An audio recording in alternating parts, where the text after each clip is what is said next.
What's up, everybody? Welcome back. Core Use Bloody History. God damn it. Right as I get started, the phone's going off. Welcome back, Core Use Bloody History. We are going to be continuing today on the Secret Service men. Or so I have aptly titled it, 8 plus 2 equals 10, Part 2. I hope everybody understands the reference. Obviously, the reference being the Secret Service car. And at some point, I will do a full presentation on what went down in the Secret Service car. Fucking scumbag traitors to their country. Unfucking believable. And the photographic evidence is clear, and it's been out there for 60 fucking years, and these jerk-off Kennedy researchers still haven't put two and two together. And even when I point it out, they are still in utter denial. Like Vince Palmera, that fucking loser, fucking never fucking solved shit, put out 6 books, claims to be an expert on the Secret Service, and then blocks people before they have a chance to engage him in a conversation on Twitter. It's fucking hilarious. These people are scum. Like, fuck every last one of them. They're exploiters and distorters of history. And that's not what we do here. So we're going to be continuing on. We are going through the statements of various Secret Service agents. We'll get through all of them. And I think when I get through with this document, if it doesn't have everything I'm looking for in regards to Reedy, John D. Jack Reedy, and Paul E. Landis Jr., I believe that I will pull some additional statements and... because I know they have at least 2 or 3 that I found in different places. I just haven't gone to the trouble of consolidating them all yet. So we will get through this document, which is labeled Commission's Exhibit 1024. So what I'm assuming is this is the collection by the Secret Service of their own statements that was then submitted to the Warren Commission as Commission's Exhibit 1024. So, the trip and assassination of President Kennedy in Dallas, Texas, November 22nd, 1963, that is. And then it dates November 21st, 63. Special Agent Kinney and Special Agent Hickey arrived Love Field in Dallas, Texas, 6:05 p.m. We were on Air Force Plane C-130, number 12373. Captain Roland H. Thomason, Thomasen, U.S. Air Force.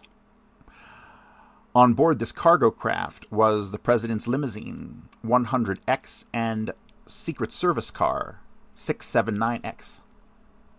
Upon arrival, I was met by SAIC, that's Special Agent in Charge, Forrest Sorrells, Dallas Field Office. Absolute conspirator. And special, I can't see what that says, Winston G. Lawson, White House detail. That was doing the Dallas advance of the president's visit. I and S.A. Hickey proceeded to unload the 2 cars and were escorted to the garage that was located under the main terminal of the airport. The arrangements were made for overnight security of cars, and policemen from Dallas Force were put on duty through the night. SAIC Sorrells, S.A. Lawson, S.A. Hickey, and myself then proceeded to the Sheraton Hotel in downtown Dallas, where reservations had been by S.A. Lawson. After checking in the hotel, we had changed clothes at approximately 8:30 p.m. I met with S.A. Lawson, S.A. Hickey, Mr. Jack Putterbaugh. Let's pull everything on Jack Putterbaugh. I know he's a good friend of Jack Valente also. And Warrant Officer Bales USA WHC. We then proceeded to dinner. On the way to dinner, we stopped en route at the place where President Kennedy was to luncheon on November 22nd, 1963. We spent approximately 30 minutes checking the seating and speaking stands. After securing the mart, they secured the mart in 30 minutes. Crazy. We proceeded to have dinner. After dinner, approximately 2 hours, We then returned to the Sheraton Hotel and made our arrangements for the following day, November 22nd, as to the time and place to meet for transportation to Love Field for the following day's activities, and return to our rooms for the night. November 22nd, 1963, S.A. Hickey and I arose from our beds about 7 a.m. We dressed and packed our bags, then went down to the lobby and checked out of the hotel. We went to the coffee shop for our breakfast. At approximately 8 a.m., we went into the lobby to wait transportation to Love Field. At approximately 8:30 a.m., Special Agent in Charge Sorrells picked S.A. Hickey and I up in front of the Sheraton Hotel, and we went to Love Field. We arrived there approximately 9 a.m. S.A. Sorrells took us directly to the two cars with the understanding that he would be back at 11 o'clock a.m. to escort the cars to their location for the president's arrival at 11:35 a.m. S.A. Hickey and I proceeded with our duties, getting the two cars ready for the day, which consisted of cleaning, checking oil, water, and batteries, then security check. We had the tops down on both cars. It had rained all night and was raining when we arrived at the airport. I had on 2 occasions gone outside to check the weather. The last check, approximately 10:30 a.m., the sky had cleared, and that meant to us that the bubble top would stay off. At approximately 11 a.m., S.A. Sorrells came to the garage to escort S.A. Hickey and me to the location. At this time, S.A. Hickey stayed with the two cars, and I was helping S.A. Lawson and S.A. Sorrells line up the motorcade, placing the some 10 cars that were to be used. When the president arrived at approximately 11:40 a.m., I took my place behind the driver wheel in the follow-up car, 679-X. After a few greetings by the president, we proceeded on with the motorcade through downtown Dallas and on to the shopping mart where the president was to have lunch. We had gone about 30 to 40 minutes and had just made a right turn off Main Street and on block a left turn onto Elm. A 5-minute signal had been given to agents waiting at the mart. As we completed the left turn on a short distance, there was a shot. At this time, I glanced from the taillights of the president's car that I used for gauging distances for driving. I saw the president lean toward the left and appeared to have grabbed his chest with his right hand. There was a second of pause, and then 2 more shots were heard. Agent Clinton Hill jumped from the follow-up car and dashed to the aid of the president and First Lady in the president's car. I saw 1 shot strike the president in the right side of the head. The president then fell to the seat to the left forward towards Mrs. Kennedy.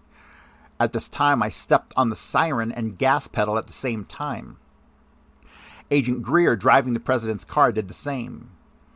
The lead car ahead of the president's car and motorcycles were told to go to the nearest hospital. The president's car and 679X then proceeded to the hospital at a high rate of speed, taking approximately 6 minutes.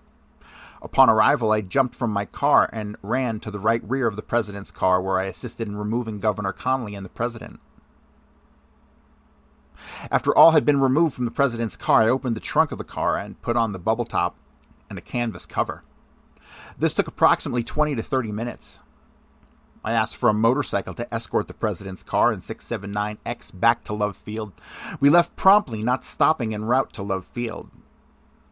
On the way to the airport, I called my radio to Major Nedbaugh. That looks like Nedbaugh, U.S. Air Force, to have C-130 crew at the plane with ramp down for loading of the 2 cars. This was carried, and the cars were loaded and the plane secured, awaiting our orders to depart Love Field en route to Andrews Air Force Base, Maryland.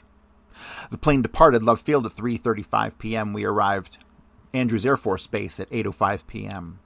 We were met at Andrews by 4 or 5 agents from the Washington field office and some 6 motorcycles.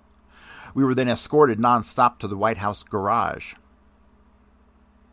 After reaching the garage, the cars were secured by an all-night watch by White House police and Secret Service agents pending an investigation. That's Samuel Kinney.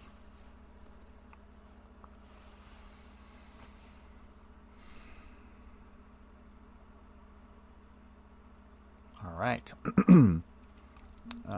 Another statement from Samuel Kinney. So this looks to be fairly complete. Hopefully there's no duplication here. I was driving SS679X follow-up. As we turned off Main Street, left about 4 minutes from our destination of Trademark. The first shot was fired as we were going into an underpass. The first shot was fired. I glanced from the taillight of the SS100X, glancing at the president, and it appeared that he had been shot because he slumped to the left. Immediately, he sat up again. At this time, the second shot was fired. I observed hair flying from the right side of his head. With this simultaneously with the president's car, we stepped on the gas. I released the siren at that time. I did hear 3 shots, but do not recall which shots those were that hit the president. And the footnote for that was at this time, Clint Hill jumped off and ran to the president's car, jumped on the back and laid out across the trunk in a prone position, where he rode the entire trip to the hospital. Really? So let's analyze that footnote for a moment. McIntyre photo number 1 clearly shows a man standing in the back of the president's limousine holding something at a 45-degree angle. It appears to be a rod or a rifle or something like that. But all the witnesses to Clint Hill says he got onto the trunk, and then I thought he was on top of Jackie, but all of them are saying he just stayed on top of the trunk the whole time. Which you can clearly see his head hanging off of the limo in McIntyre photo number 1 on the driver's side, behind Greer. So, and that's 2 statements that said the president got shot on the right side of his head. Pulling up parallel to the lead car. I can't read the handwritten note there. It says, I notified something that we're heading for the hospital, whereupon the motorcycle escort the lead car, the president's car, and follow-up proceeded to the hospital at a high rate of speed. We pulled into the emergency entrance of the hospital, whereupon Governor Conley was removed, and then the president was taken inside. After this, maybe 15 or 20 minutes later, I put the bubble and canvas cover on the car, assisted by S.A. Hickey. Then under motorcycle escort, both cars proceeded to Love Field, whereupon I notified the crew to get the ramp down, and we drove the cars onto the plane and secured them awaiting departure. It's from Samuel Kinney, dated November 22nd, Commission's Exhibit 1024, page 11. All right. U.S. Treasury Department, Washington, D.C., U.S. Secret Service, November 29th, 1963, to Chief James J. Rowley. From ATSAC, Emory P. Roberts, White House Detail. Subject: Schedule of events prior to and after assassination of President John F. Kennedy in Dallas, Texas, on Friday, November 22nd, 1963.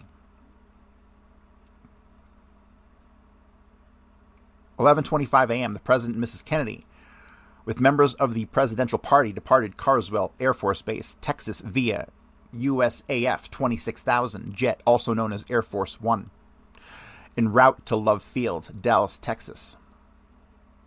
The following members of the United States Secret Service were aboard this aircraft: ASAC Roy T. Kellerman, in charge of White House detail for Texas trip; S.A. Clinton Hill, in charge of Mrs. Kennedy's security; S.A. William Greer, presidential driver; ASAC Emory P. Roberts, in charge of 8 to 4 p.m. shift, with S.A.'s John Reedy, Donald Lawton, and William McIntyre.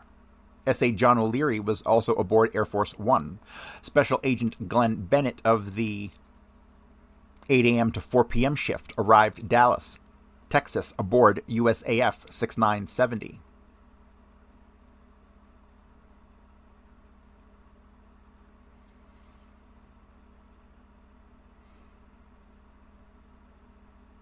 I'm just pausing because I'm realizing that, and this isn't a big deal.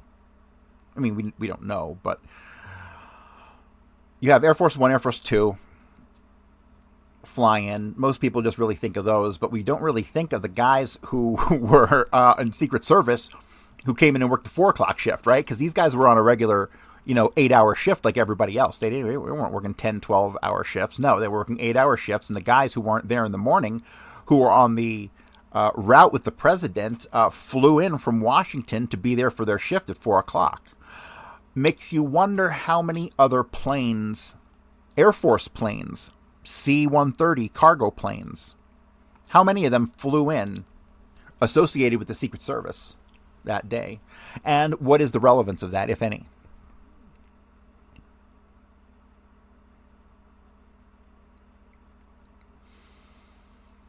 "11:40 a.m. presidential plane arrived Love Field, Dallas, Texas, which was 5 minutes late according to schedule, as we were due there at 11:35 a.m. After the usual greeting of approximately 20 people, upon deplaning, the President and Mrs. Kennedy walked off to roped area and shook hands with a number of the assembled persons gathered there, and autographed a few papers and pamphlets. I accompanied the President, as well as other special agents, while he greeted the people.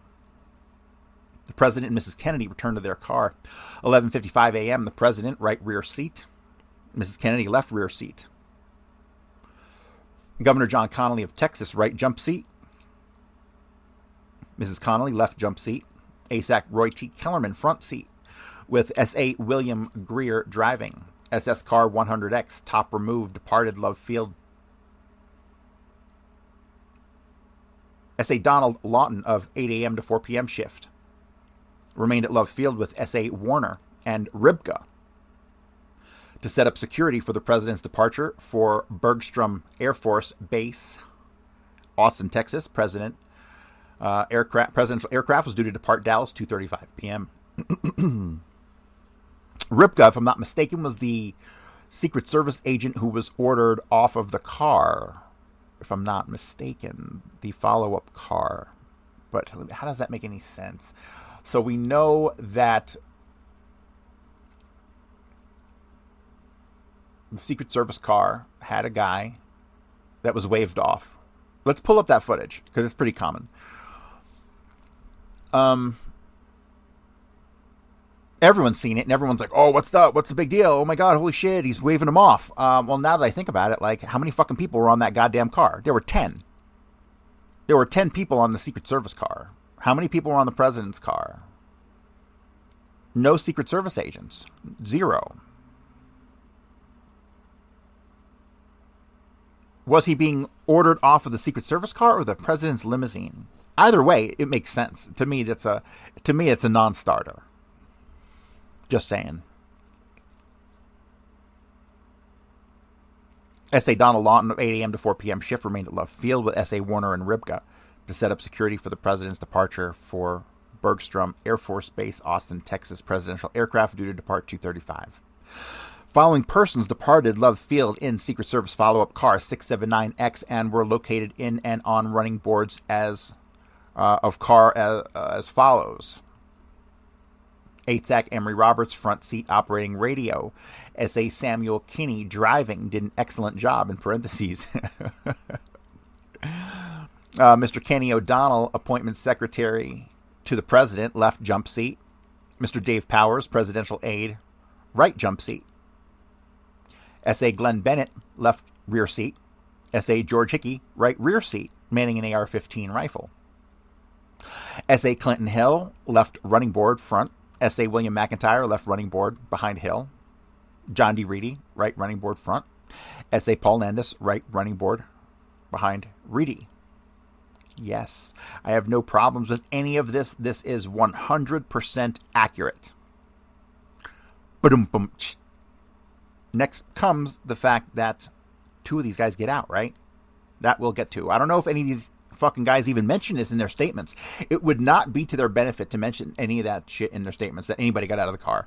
Except for Clint Hill, because that's pretty fucking obvious, and it's even in the Zapruder film. But Reedy will lie and say that he ran to the President's limo. You clearly can't see that in the Zapruder film or the Nix film or any other fucking film, because it didn't happen. But he says it did, and he says that he was commanded back to the Secret Service follow-up car. And then upon entering the Secret Service follow-up car, he says that he was commanded to get into the front seat on the right side next to ASAC Emory Roberts. Right? So, according to Reedy's statements, he should be seated in the front seat next to Emory Roberts in Mid-Dealey Plaza place. That means he should be there as he's passing underneath the overpass and as he's turning onto the Stemmons Freeway. But he's not. He's not there. He's not fucking there because he's a lying cunt. Traitor to his country. We'll get to that, though. I'm starting to ramble. Note, on shift report for November 22nd, 1963, I listed S.A. Ribka as riding in center of rear seat, which was in error as he was not in car. As mentioned above, he remained at Love Field. Okay, there we go. I just answered my own fucking question. So he was listed as having been there, but he was ordered off for some fucking reason. Honestly, they didn't need that many people, and he probably was not in on the shtick, and so he could not fucking be there when Morales and Jack Valenti boarded the car. So... the presidential motorcade toured downtown Dallas through the huge crowds that were sometimes so close that motorcycles of the Dallas Police Department had to drop back from flanking the presidential and Secret Service cars so the two cars could get through. On several occasions, the special agent working the running boards of the follow-up car hit the ground and ran alongside of the president's car, and S.A. Hill climbed on rear step of the president's car, there's a photograph of that, where he remained until the crowd thinned and motorcycles had returned to their positions flanking the rear of the president's car. The presidential motorcade was en route to the Trade Mart to attend a luncheon sponsored by the Dallas Citizens Council, the Dallas Assembly, and the Graduate Research Center of the Southwest. Hang on, let me fucking reread that sentence. The presidential motorcade was en route to the Trade Mart to attend a luncheon sponsored by the Dallas Citizens Council, the Dallas Assembly, and the Graduate Research Center of the Southwest. I wonder if those had any relevance to the assassination. Let's see if we can't find anything on the Dallas Assembly and the Graduate Research Center of the Southwest. 12:29 p.m., S.A. Winston Lawson, advance agent for Dallas, stopped riding in the lead car. Gave 5 minutes away. Oh, he's in the lead car. He gave the signal 5 minutes away via radio, meaning 5 minutes from the Trade Mart. I immediately wrote 12:35 p.m. on itinerary as the time of arrival at Trade Mart. 12:30 p.m., first of 3 shots fired, at which time I saw the president lean toward Mrs. Kennedy. I do not know if it was the next shot or third shot that hit the president in the head, but I saw what appeared to be a small explosion on the right side of the president's head, saw blood, at which time the president fell further to his left. Mrs. Kennedy was leaning toward the president. However, she immediately raised up in the seat and appeared to be getting up on back of same. About this time, I saw S.A. Clinton Hill trying to get on left rear step of the president's car. He got aboard and climbed up over the back of the car and placed himself over the president and Mrs. Kennedy. After S.A. Hill got on the rear step of the president's car, it appeared that S.A. John Reedy was about to follow and go for the right rear step. However, I told him not to jump as we had picked up speed. Okay, so according to fucking, not Samuel Kinney, this should be ASAC Roberts, whose statement this is. Let me see if I'm correct on that. Jesus, is a long fucking statement. Yeah, this is probably a statement of ASAC Roberts, because he's telling him not to get off of the fucking car.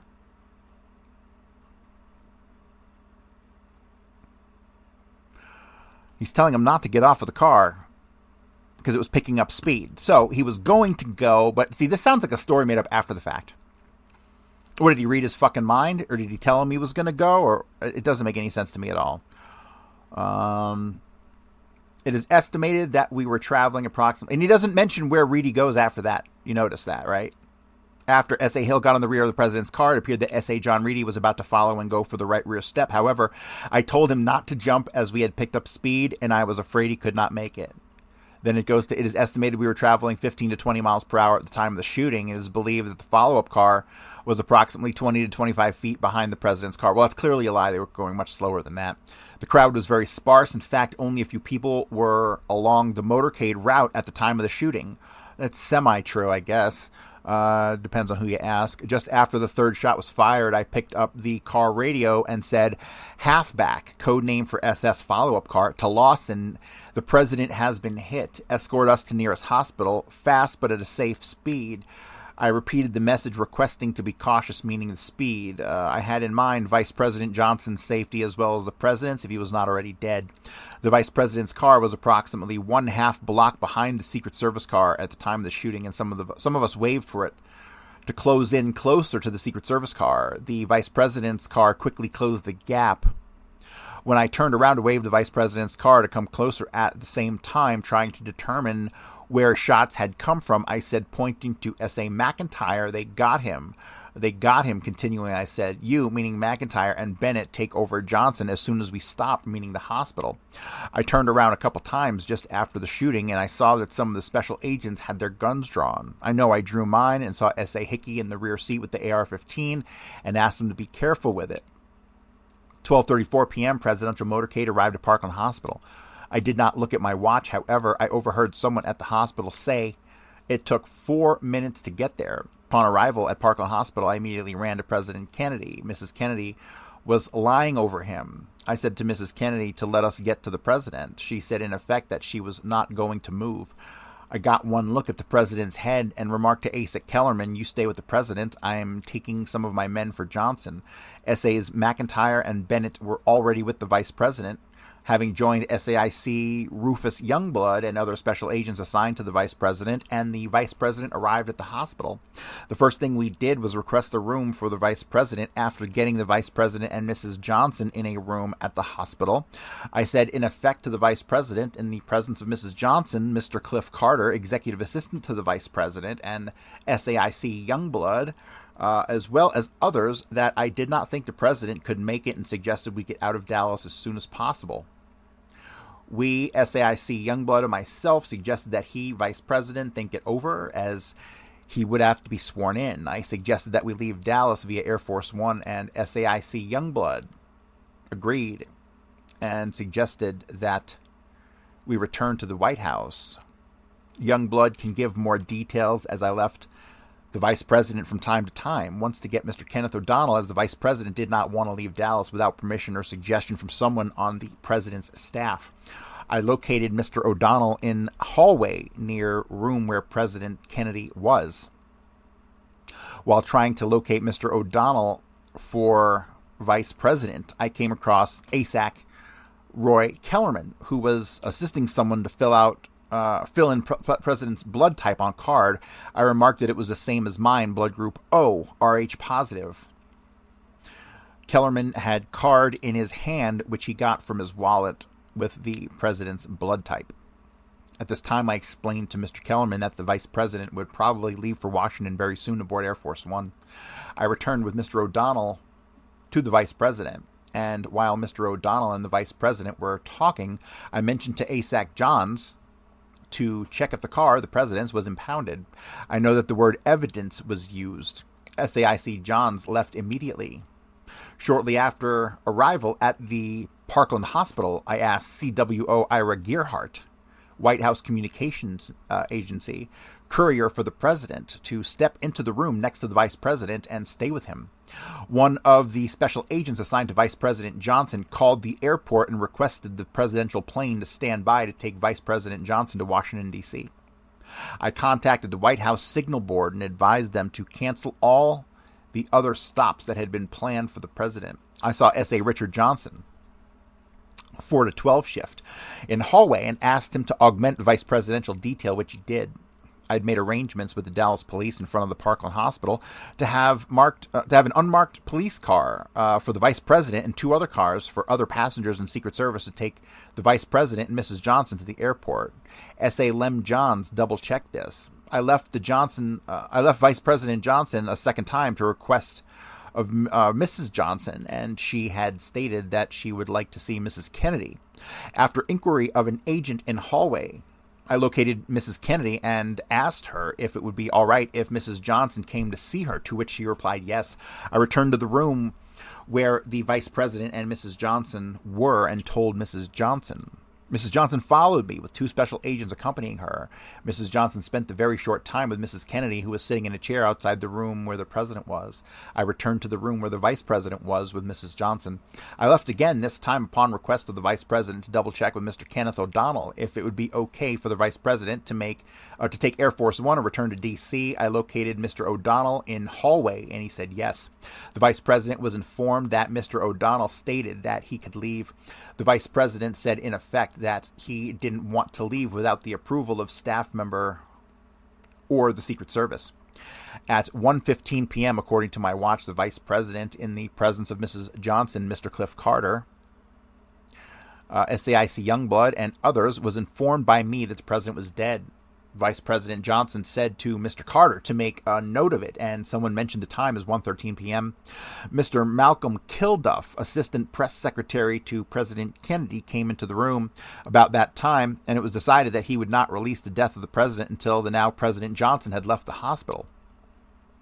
1:35 p.m., now President Johnson, and I believe Mr. Cliff Carter, departed Parkland Hospital in an unmarked police car accompanied by SAIC Youngblood. As far as I know, SAIC Youngblood never left the Vice President's side from the time of the shooting till the arrival at Air Force One, which was spotted at Love Field, awaiting for Vice President Johnson.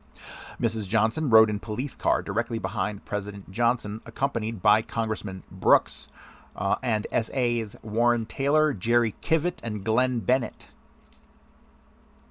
Follow-up car was driven by a Dallas policeman, accompanied by another policeman and S.A. John Reedy in front seat, rear seat ASEC Roberts, S.A. McIntyre, C.W.O. Gearhart, WHCA Courier. S.A. Johns followed in another police car with Jack Valente. Just saying. Just saying.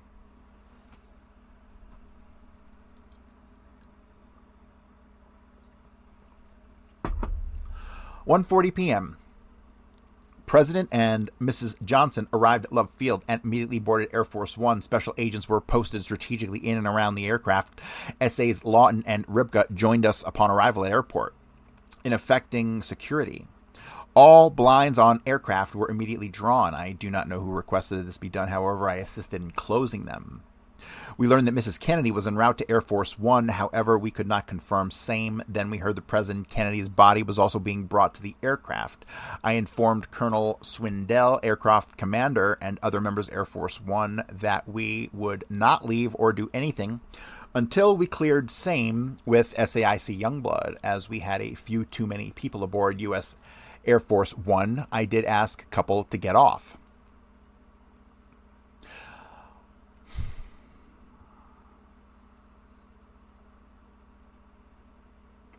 After the arrival of Mrs. Kennedy and President Kennedy's body, I was informed by Colonel James Swindell, Swindel, that a federal Judge Hughes, woman, was en route to Air Force One to swear in President Johnson. I immediately informed the police present and requested S.A. Reedy to go to the gate to make sure that the judge got in.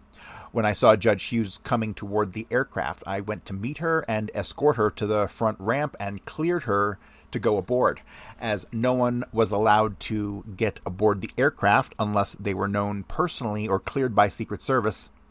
I did not go aboard and waited at the bottom of the ramp. Upon arrival of ASAC Kellerman with Mrs. Kennedy and President Kennedy's body, he advised me that the 4 to 12 shift, 8 SAC Stouts, would return to Washington, D.C. aboard Air Force One. It is to be noted that S.A. Bennett of my shift, 8 a.m. to 4 p.m., also returned to Washington, D.C. via Air Force One.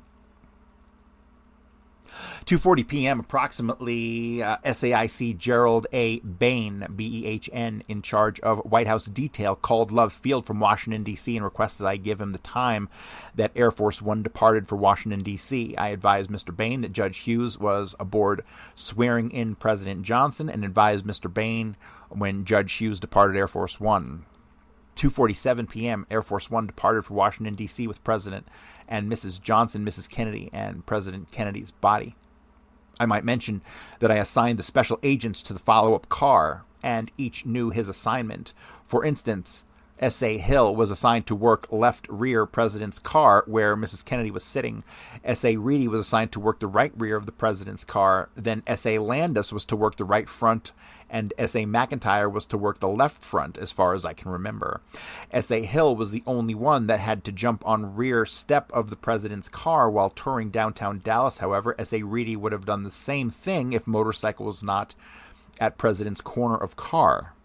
3:15 p.m., 8 Zach Roberts, S.A.'s Reedy, Lawton, McIntyre departed Love Field, Dallas, Texas via USAF 6970 and arrived Washington, D.C., Andrews Air Force Base, 6:35 p.m. Statement by Emory Roberts approved by Gerald A. Bain, Special Agent in Charge.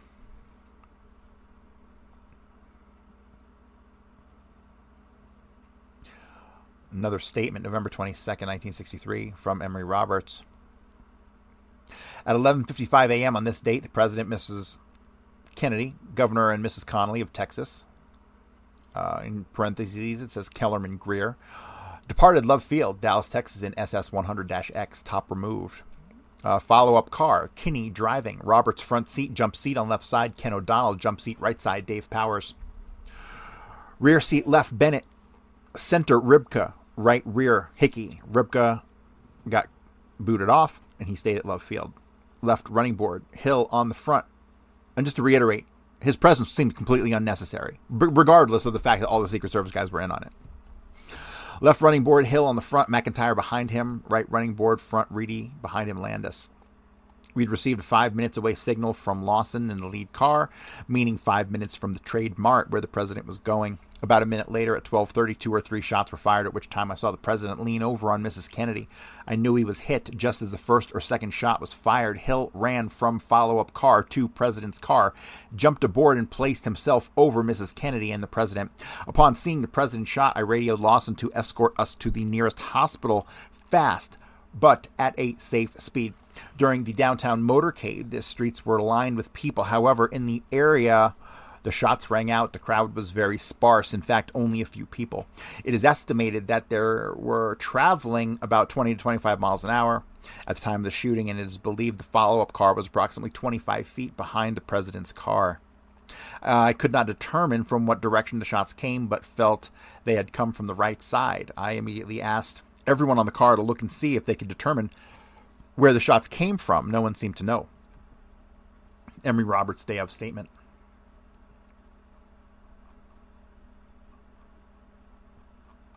All right, we have another statement here. I can't tell who it is by. It says statement. Oh, it's Clint Hill. There we go. Traitor numero uno, who happened to be on the back trunk of the president's limousine, but he never happened to see the man standing in the back of the limousine with the rifle, as is depicted clearly in McIntyre photo number 1. Traitor to your country, Clint Hill. Fucking scumbag. Assassination of President John F. Kennedy, November 22nd, 1963, at Dallas, Texas. Statement of Special Agent Clint Hill, United States Secret Service, concerning his activities and official duties on November 22nd, 1963. Statement dated November 30th, 1963. I, Clinton J. Hill, Special Agent, United States Secret Service, arrived at Love Field, Dallas, Texas, at 11:40 a.m. on November 22nd, 1963, from Fort Worth, Texas, aboard Air Force Number 1. USAF number 26000, with President and Mrs. John F. Kennedy. President and Mrs. Kennedy debarked the aircraft first from the rear ramp, followed by Governor and Mrs. John Connolly, and by 3 or 4 congressmen and senators, and then by myself, ASAC Roy H. Kellerman. Upon alighting, President and Mrs. Kennedy were greeted by a small reception committee, and Mrs. Kennedy was presented a bouquet of red roses. I ran over to the Secret Service follow-up car immediately upon my arrival and placed my top coat in a small folder containing information on this Dallas stop of the Texas trip on the floor of the car. I then went back to where the President and Mrs. Kennedy were greeting an elderly lady in a wheelchair. The general public was restricted from the ramp area of Love Field by a permanent chain-link fence. There were a number of photographs and correspondence on the ramp area covering the arrival. The president noticed the large number of people being restrained by the fence and walked over to the crowd and began shaking hands. He moved from his right to his left down the fence. Mrs. Kennedy accompanied him. I remained very close to Mrs. Kennedy, observing the outstretched hands of well-wishers to make sure no weapons were extended towards Mrs. Kennedy and that nothing was handed to her. I accompanied Mrs. Kennedy behind the president along the fence and then the presidential automobile, which was waiting to take the president and Mrs. Kennedy and Governor and Mrs. John Connally to the Trade Mart for a luncheon after a 45-minute motorcade through downtown Dallas. President and Mrs. Kennedy entered the automobile with the president getting into the right rear seat and Mrs. Kennedy into the left rear seat. Mrs. Connally got into the left jump seat and Governor Connally into the right jump seat. S.A. William Greer was driving the automobile with ASAC Roy H. Kellerman in the right front seat. I went to the left rear side of the presidential automobile and stood on the airport ramp alongside where Mrs. Kennedy was sitting. As the presidential automobile began to move forward at 11:55 a.m., I walked alongside of the left rear of the automobile for about 150 feet, and since there were no people at all on the airport ramp, I went back to the automobile immediately behind the presidential automobile and mounted the forward portion of the left running board. S.A. Sam Kinney was driving this Secret Service follow-up car, which was a 1955 Cadillac 9-passenger convertible specifically outfitted for use by the Secret Service. ASAC Emery Roberts was sitting in the right front seat and operating the two-way radio. S.A. John Reedy was on the forward portion of the right-hand running board, S.A. William McIntyre on the rear portion of the left-hand running board. Paul E. Landis on the rear portion of the right-hand running board, and Mr. Kenneth O'Donnell, Presidential Appointment Secretary, was seated on the left side of the second seat. Mr. Dave Powers, Presidential Receptionist, was seated on the right side of the second seat.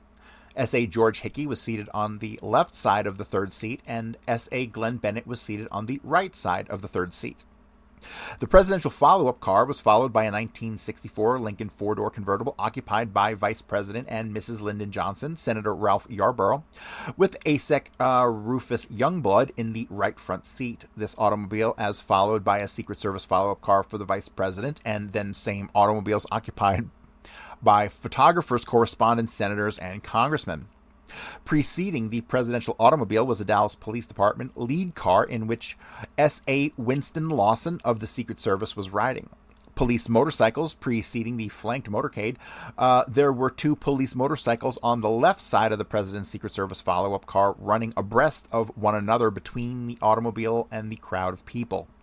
My instruction for Dallas were to work the left rear of the presidential automobile and remain in close proximity to Mrs. John F. Kennedy at all times. The agent assigned to work the left rear of the presidential automobile rides on the forward portion of the left-hand running board of the Secret Service follow-up car and only moves forward to walk alongside the presidential automobile when it slows to such a pace that people can readily approach the auto on foot. If the crowd is very heavy, but the automobile is running at a rather rapid speed, the agent then rides on the left rear of the presidential automobile on a step specifically designed for that purpose.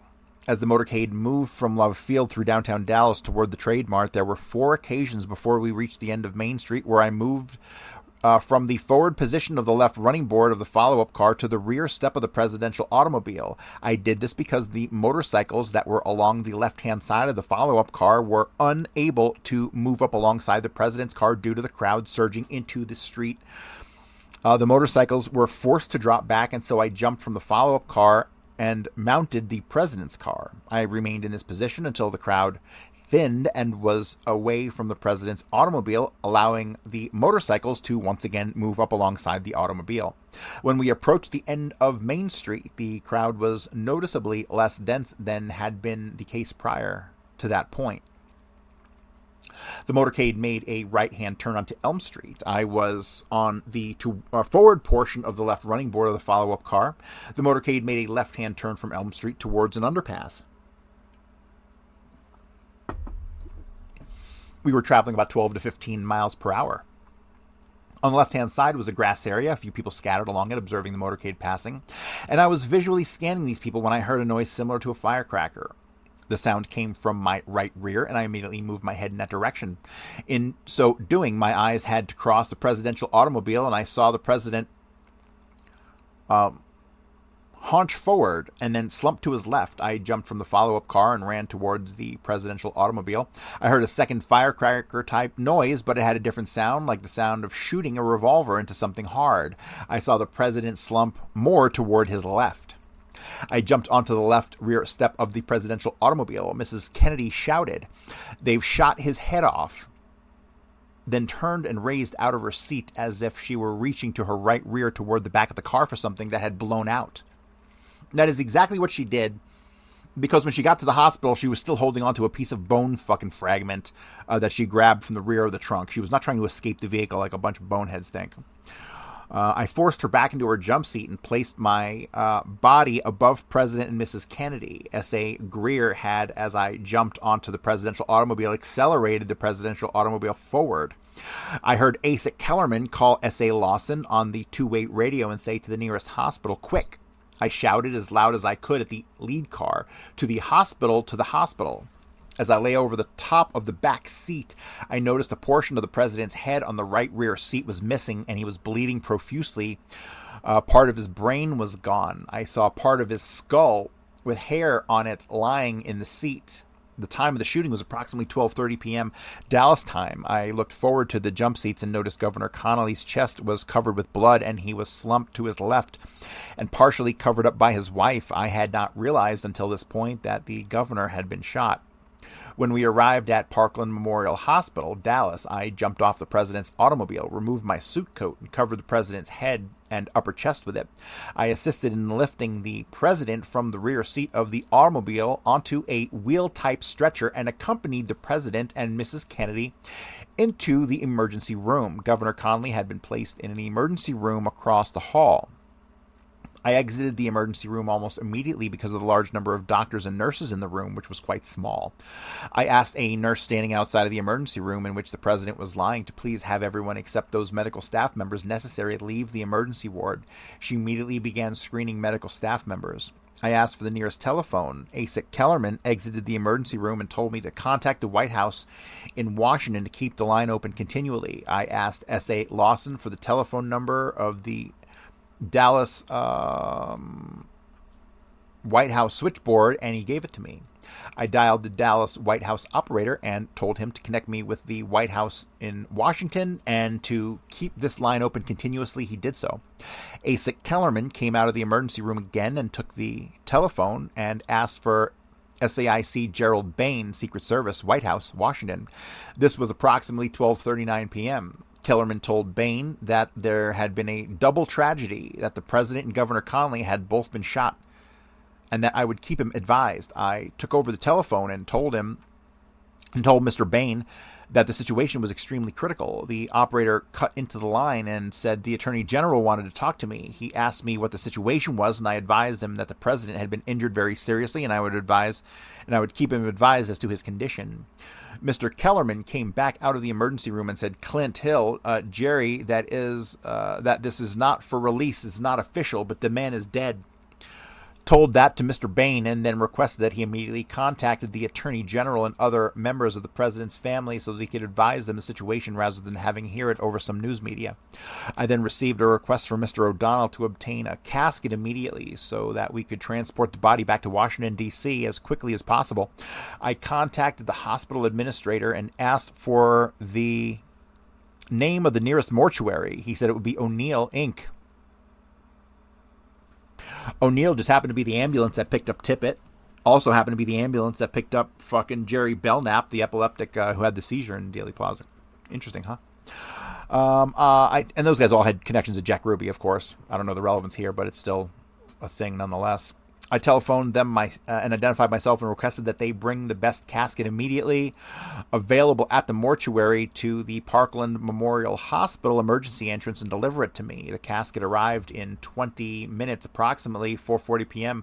We wheeled it immediately into the emergency room where the president's body lay. I advised the Air Force aide that we wanted Air Force number 1 moved to a different location at Love Field and to have it secured completely away from the view of the general public. I requested that no press be admitted to something in which Air Force 1 was to be placed, in the area to which Air Force 1 was placed. I requested S.A. David Grant to notify the Dallas police that we did not want to use the same entrance to Love Field we previously had planned. I then went with hospital administrator and checked the shortest and most direct route from the emergency room to the emergency platform where the O'Neill hearse was waiting. I advised ASAC Stout of the route and requested that it be cleared of personnel. The president's body, accompanied by Mrs. Kennedy, exited the emergency room at approximately 1:58 p.m. and proceeded to the emergency entrance platform. The casket was placed in the back of the O'Neill Inc. hearse, and Mrs. Kennedy, Admiral George Berkeley, the president's physician, and I entered the back of the hearse with a casket. S.A. Andrew Berger drove the hearse. ASAC Stuart Stout rode in the center front seat, and ASAC Kellerman rode in the right front seat. We departed Parkland Memorial at 2:04 p.m. S.A. Lawson rode in the Dallas Police Department lead car. A Secret Service follow-up car followed immediately behind the hearse. The motorcade arrived at Air Force One, Love Field, at 2:14 p.m. At 2:18 p.m., the casket was placed aboard Air Force One with Mrs. Kennedy accompanying it. The casket was situated in the left rear corner of the aircraft, where 4 seats had been removed. Mrs. Kennedy sat in one of the 2 seats immediately across the aisle from the casket.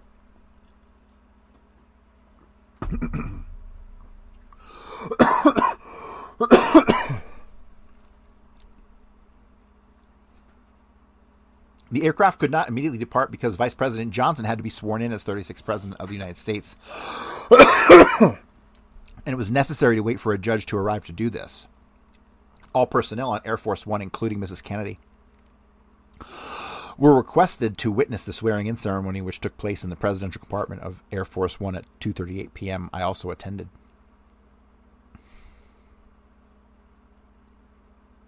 Having Jackie Kennedy witness this got her out of the compartment with the president's body. What happened in that time period?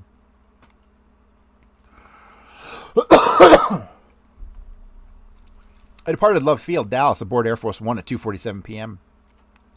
En route to Andrews Air Force Base, Maryland, I arrived at Andrews Air Force Base at 5:58 p.m. I assisted in moving the casket bearing the president's body from Air Force One to a U.S. Navy ambulance. Mrs. Kennedy got in the back of the ambulance with the casket, as did Attorney General Robert Kennedy, who had joined Mrs. Kennedy aboard Air Force One upon arrival at Andrews Air Force Base. General Godfrey McHugh also rode in the back of the ambulance. The ambulance was driven by S.A. Greer with ASAC Kellerman, S.A. Landis, and Admiral Berkeley. Riding in the front seat, I followed in the car immediately behind the ambulance with Dr. John W. Walsh, Dave Powers, Kenny O'Donnell, and Larry O'Brien. So, the question Chip asked me in his email was, how did Dave Powers and Kenny O'Donnell get to Love Field if Dave Powers had gotten out of the Secret Service car in Dealey Plaza? And I guess we don't have an answer to that, but at some point in time, they got with Clint Hill and made it to Air Force One. The ambulance was driven, blah, blah, blah, blah, blah, blah, blah, and in a car that followed the ambulance. The motorcade departed Andrews Air Force Base for Bethesda Naval Hospital, Bethesda, Maryland, at 6:10 p.m. We were escorted by motorcycle police officers. The motorcade arrived at Bethesda Naval Hospital at 6:55 p.m. Mrs. Kennedy, the Attorney General, S.A. Landis, and I went immediately inside and via elevator to the 17th floor of the hospital, the location of the presidential suite. Members of the immediate family and close friends were waiting in the suite. The president's body was taken to the morgue at the hospital, accompanied by ASAC Kellerman, S.A. Greer, and Admiral Berkeley for an autopsy. S.A. Landis and I secured the 17th floor of the hospital and remained there with Mrs. Kennedy. We established a communication system with the White House and handled all telephone calls, both incoming and outgoing, screening each and every call. Any person attempting to reach the 17th floor was also screened. At approximately 2:45 a.m., November 23rd, I was requested by ASAC Kellerman to come to the morgue to once again view the body. When I arrived, the autopsy had been completed, and ASAC Kellerman, S.A. Greer, General McHugh, and I viewed the wounds. I observed a wound about 6 inches down the neckline on the back, just to the right of the spinal column. I also observed another wound on the right rear portion of the skull. Oh, really? Attendants of the Joseph Gawler mortuary were at this time preparing the body for placement in the casket. A new casket had been obtained from the Gawler mortuary in which the body was to be placed. I went back to the 17th floor of the hospital at approximately 3:10 a.m. The president's body was taken from the U.S. Naval Hospital, Bethesda, Maryland at 3:56 a.m., accompanied by Mrs. Kennedy and Attorney General Kennedy. In the rear of the U.S. Navy ambulance driven by S.A. Greer, Asik Kellerman rode in the right front seat. I rode in the right front seat of a White House limousine immediately behind the ambulance. The motorcade was accompanied by a motorcycle police and arrived at the White House at 4:24 a.m. The casket was taken immediately to the East Room and placed in the center of the room on a catapult. No, not a catapult, a fucking CATEPHALT. Putting it on a catapult would be pretty fucking neat, wouldn't it? But on a catafalque, whatever the fuck that 1960s word is that we don't use anymore. So, all right, guys, that's going to do it for me today. We got through Clint Hill's statement. What do we got coming up? William McIntyre. This motherfucker, man, he just didn't do shit. He just stood on the side of the running board the whole time. He never fucking moves. See no evil, hear no evil, right, Mr. McIntyre? So... But that's going to do it for me. Once again, you got to buy the fucking book, people. If you haven't bought the book, you're not going to be able to follow along. Plain and simple. I mean, the book is the center of it all. And I got 4 copies of the hardcover edition signed available left. No more soft covers for another month or so. But I got 4 hard copies for $75 a pop. So yeah, hit me up on Telegram or email or whatever. To get those. I also still have some limited edition posters available of the cover of the book signed. Those are $50 shipped. If you buy a hardcover and a poster, I'll give you a fat discount. So hit me up. And that's it, guys. We'll be back tomorrow where we will continue with 8 + 2 = 10, Part 3. Thanks.